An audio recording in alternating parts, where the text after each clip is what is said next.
Hello again, everyone. Marcus here. I review stuff. Today, you're going to see me review a song that I recently listened to on one of my Twitch streams.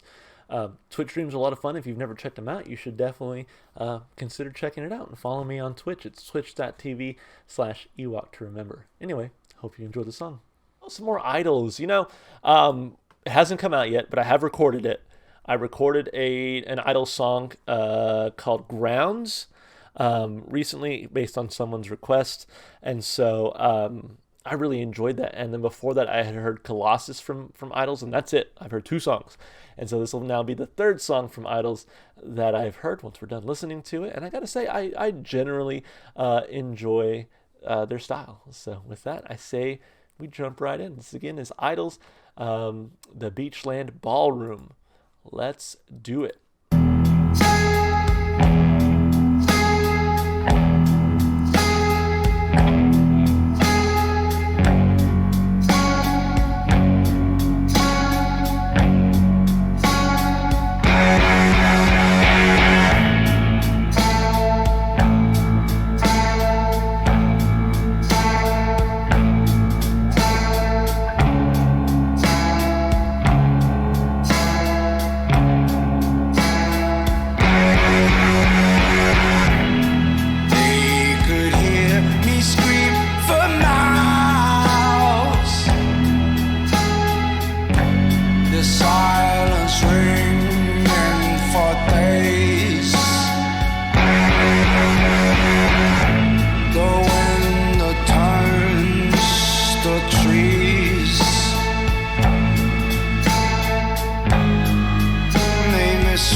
I'm not begging, darling.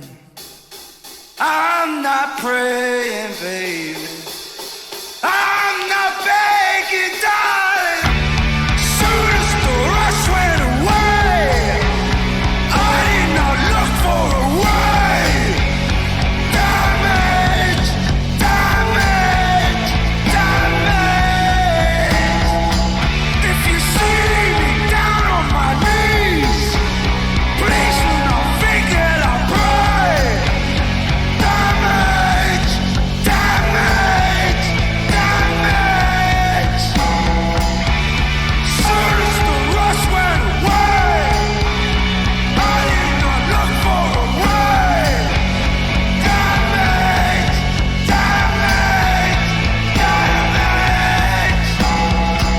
If you see me down on my knees, please do not think that I pray.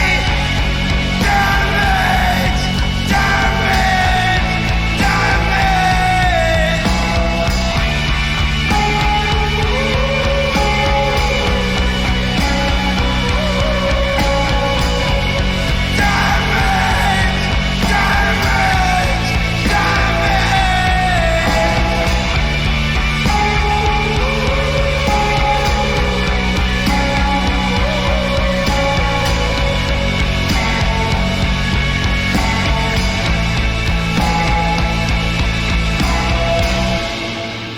Wow, I really enjoyed that. And that was not what I was expecting at all, because the few songs that I've heard from Idols are not like that.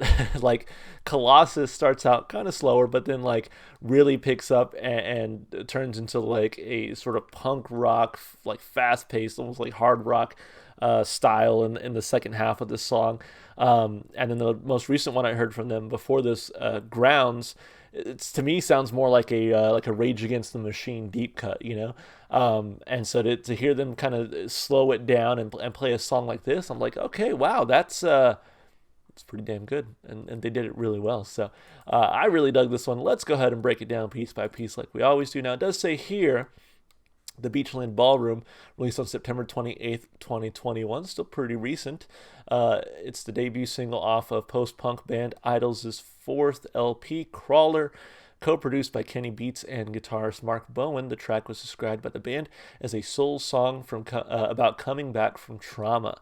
On September 25th, prior to the song's release, the band teased new material, uploading a scheduled live stream to YouTube with the coordinates, that number, in the title, where the song's namesake, the Beachland Ballroom in Cleveland, Ohio, is located. Okay. Let's see what the artist said about the song. It's the most important song on the album, really. There are so many bands that go through the small rooms and dream of making it into the big rooms. Being able to write a soul tune like this made me go, fuck, we're at a place where we're actually allowed to go to these big rooms and be creative and not just go through the motions and really appreciate what we've got. The song is sort of an allegory of feeling lost and getting through it. It's one that I really love singing. And it's Joe Talbot from Idols. So sweet. So yeah, I think obviously as an artist, it's like you play the dive bars, you play sort of those smaller venues in hopes of getting to eventually play the larger venues, you know? Or like when it just comes to recording, like you have to record in these small cramped recording studios as an up and coming artist, or a friend's basement or something, right?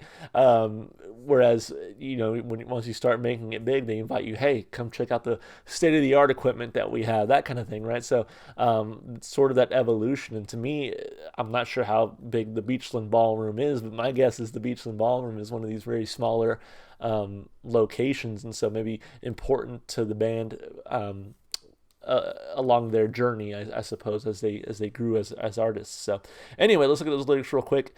It says, they could hear me scream for miles, the silence ringing for days, the wind that turns the trees made me sway. Doberman, they stood proud, the ferns loomed as I lay, the waves slapped like shins to wood, and I laid, inch by inch, foot by foot, I was on my knees for days, and then I sat on all fours, and I made. I'm not praying, baby, I'm not begging, darling, I'm not praying, baby, I'm not begging, darling. Soon as the rush went away, I need not look for a way. Damage. If you see me down on my knees, please do not think that I pray. Damage. Soon as the rush went away, I need not look for a way. Damage. If you see me down on my knees, please do not think that I pray. Interesting. Okay, so it's interesting because the lyrics I don't think really match what I just read about. Jesus Christ, see Idols live for $489. They have made it as a big band. Holy shit. Anyway, but yeah, I think maybe it's sort of losing yourself. To me, this first part sounds like losing yourself in the moment of making that music, right? And sort of the world reacting to how you do that. And then sort of putting your body and soul into it. So if you look at some of like their performances, like the singer gets into it, man. He's crawling on the ground. He's throwing himself around. So I wonder if that's what he's kind of saying here. Like, I'm putting my all into this work, you know? So anyway, I think it's pretty interesting. From a lyrical perspective, I give it a thumb up. As far as instrumentation and vocals go, I think the vocalist, he sounds like I expected him to, but it's interesting that they really slow him down here and allow him to sort of make this sort of ballad, you know, versus the post-punk music that I've kind of come to expect from them. But I think he does a great job with it vocally. As far as the instrumentation goes, you know, this one, I really like I don't even know what to call it, but like you get it sort of... that bass was really good. So now I'm going to do that. Yes, I do enjoy King Buffalo. That part. I like they give you a little bit of like heaviness in between these more sort of winding ballad-like parts, and so yeah, definitely enjoyed this one. I'm giving it 2 big thumbs up instrumentally and vocally. And lastly, as far as replay value goes, again, a little bit different than what I've come to expect from Idols, but definitely very enjoyable nonetheless. I had a good time listening to this one, and am interested to see if they make more music that's kind of in the same vein, or if they stick to sort of their punk pop, or not punk pop, their post-punk roots. And so but yeah, I think this one definitely makes a place. I thought it was beautiful. It was a gorgeous song that you can kind of easily sort of lay back and listen to and really enjoy. So for that, I'm giving it 2 big thumbs up. For replay value, overall, a fantastic song and a fantastic request. Thank you so much for whoever asked for this one. All right, I hope you enjoyed that video. As always, if you enjoyed the music as much as I did, go support the artists. Go listen to their music wherever you can. And if you'd like to support the channel, you can just do all the normal stuff you do on YouTube. Like, subscribe, and comment. You can even check the description to follow me on Twitch, Twitter, or TikTok. All right, guys. Again, hope you enjoyed the video, and hope to see you in the next one. Bye for now.